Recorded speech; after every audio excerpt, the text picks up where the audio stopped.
नाशिक ते दिल्ली रात्रीची विमानसेवा पुन्हा सुरू आहे।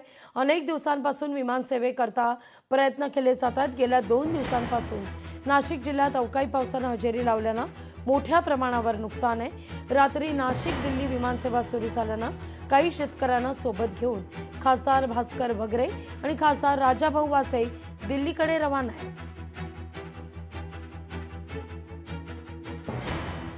नाशिक ते दिल्ली रात्रीची विमानसेवा पुन्हा सुरू होताना दिसतीये। अनेक दिवसांपासून विमानसेवेकरता प्रयत्न सुरू आहेत।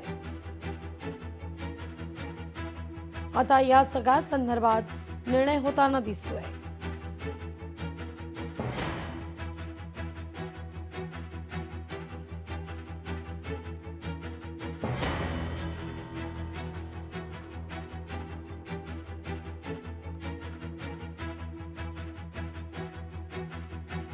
नाशिक ते दिल्ली या विमानसेवेला सुरुवात।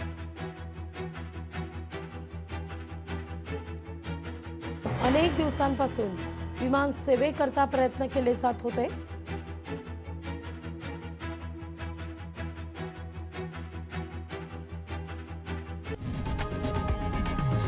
लोकशाही मराठी ऐका, पहा, जागरूक रहा।